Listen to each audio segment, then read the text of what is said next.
Right, time for my favourite part of the episode. Well, the only part where I really share my thoughts.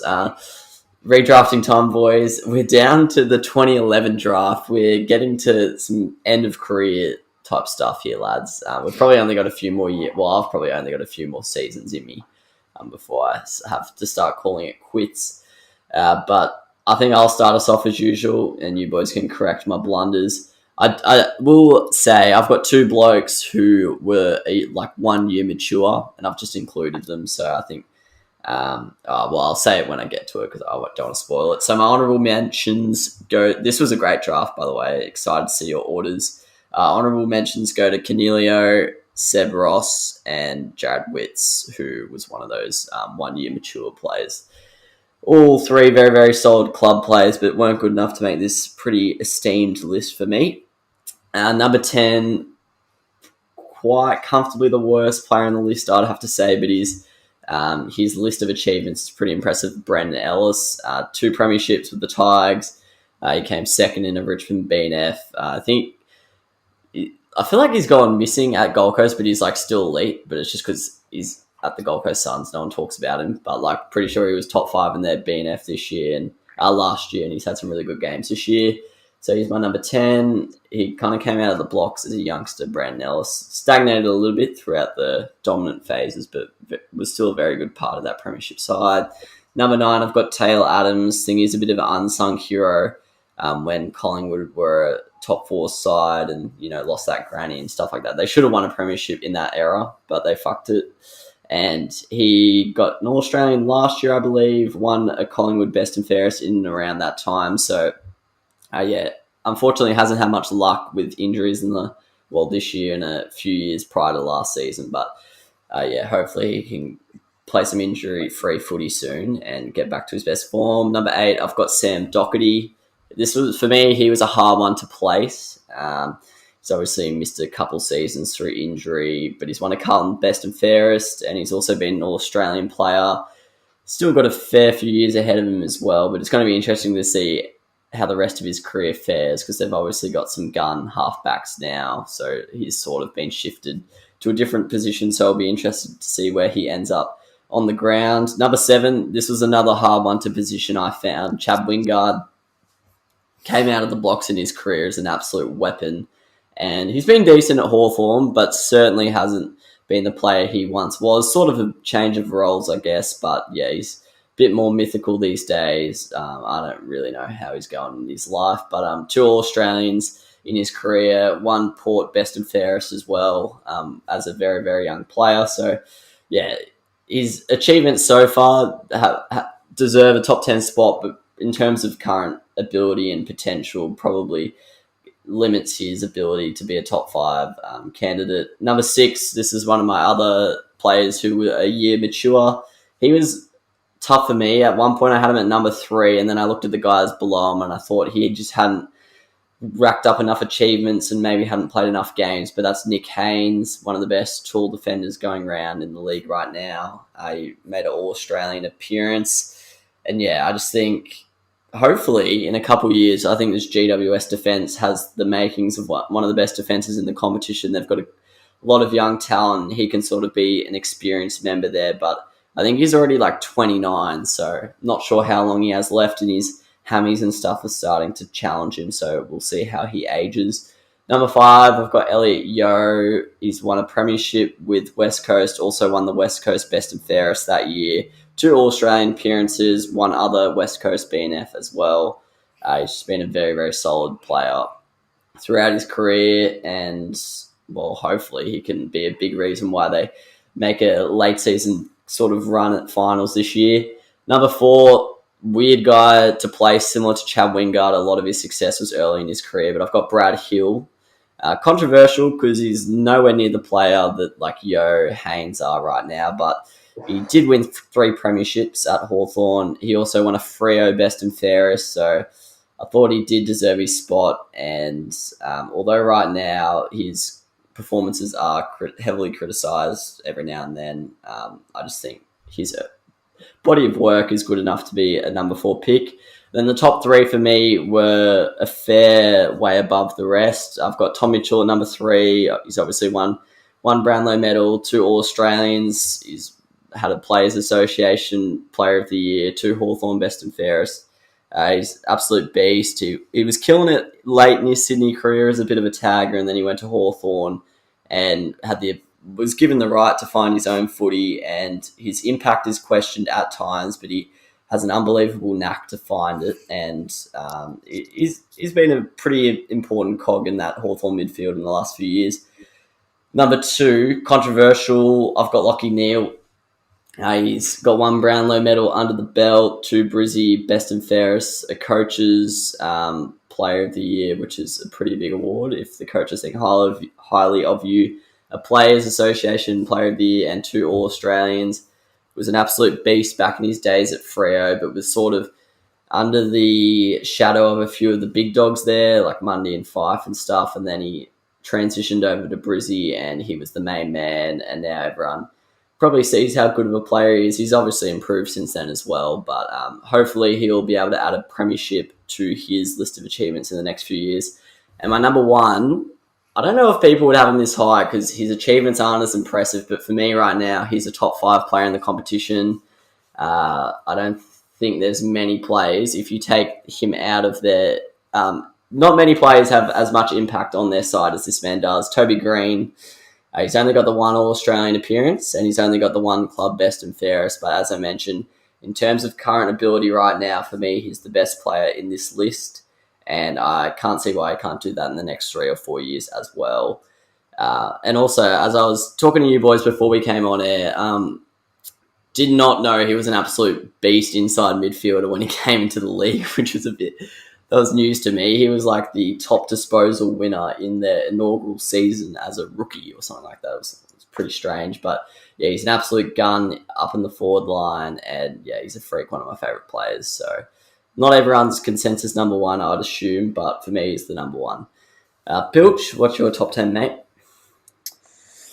Mine is quite different, actually. I will say before we start that I've taken team success less into account for this, and I've kind of just gone who I think is the most valuable top 10 players or most talented. So at number 10, I've got Rowy's man, Seb Ross.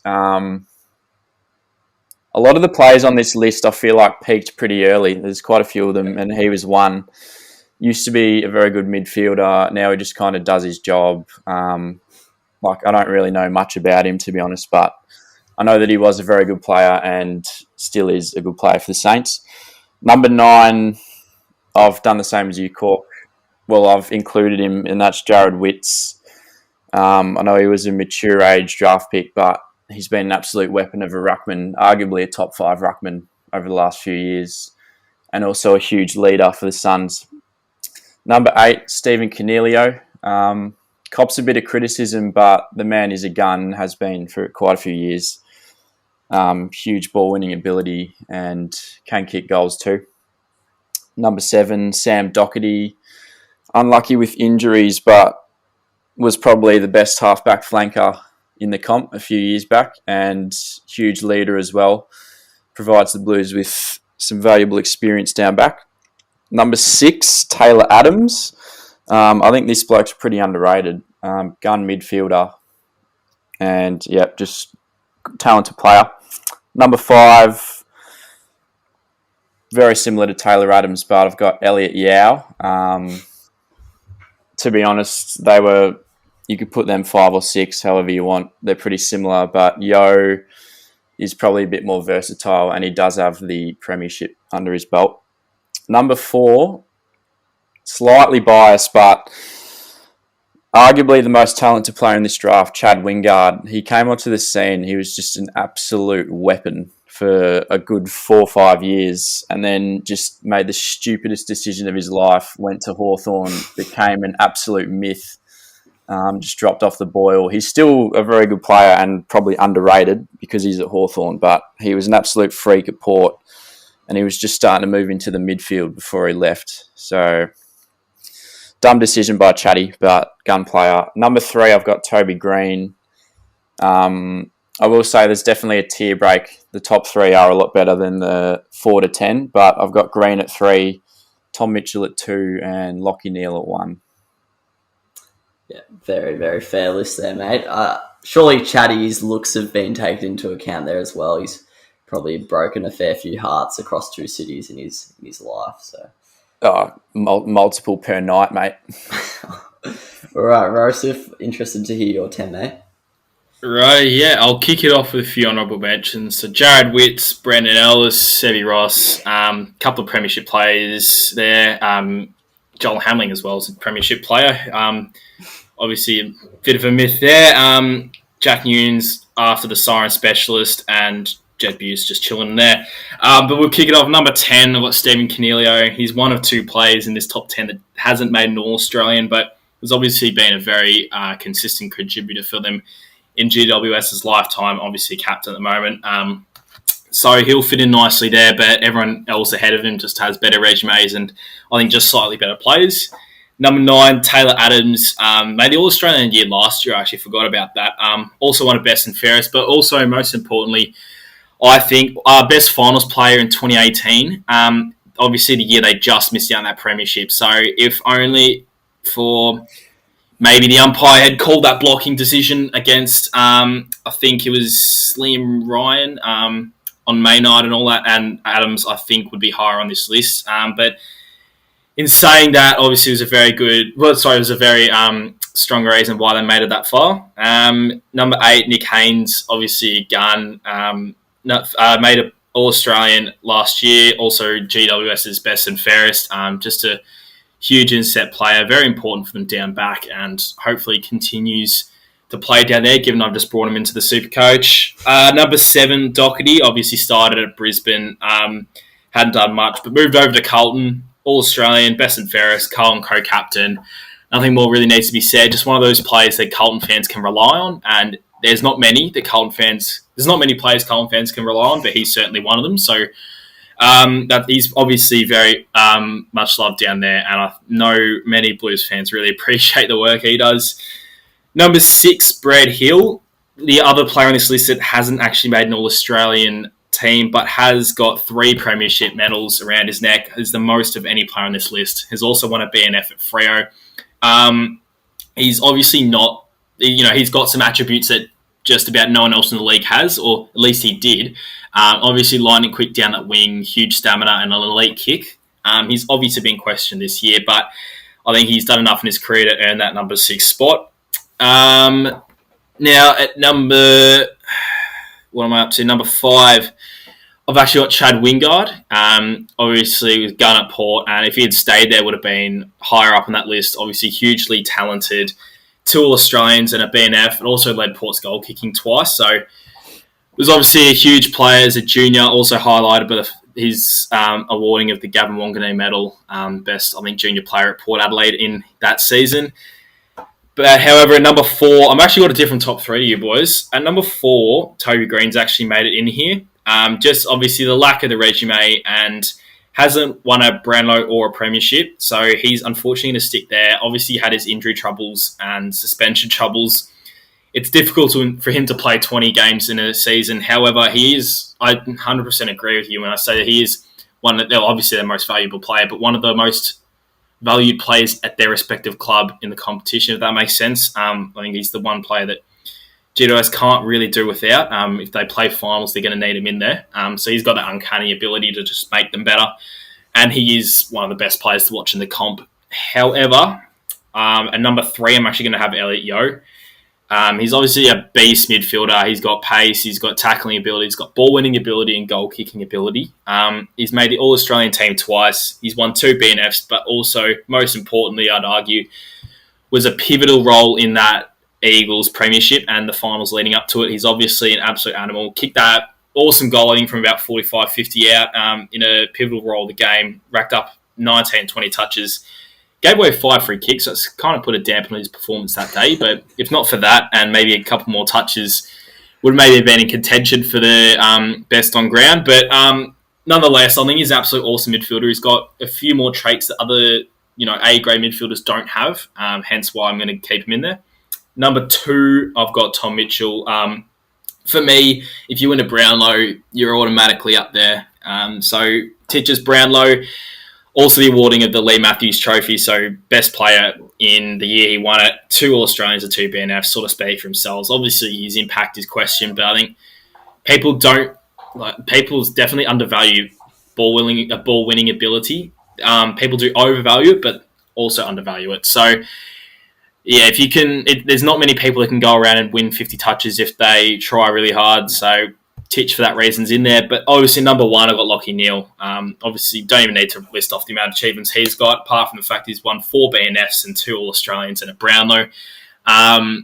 So he's obviously, it was great to have another draft where the best player comes after pick 50. So that was a nice little surprise. But definitely the best player of this draft, Lachie Neale. Has been a gun at both teams, not just one or the other, like a few players on this list. So probably the most consistent performer and, yeah, just definitely the best player.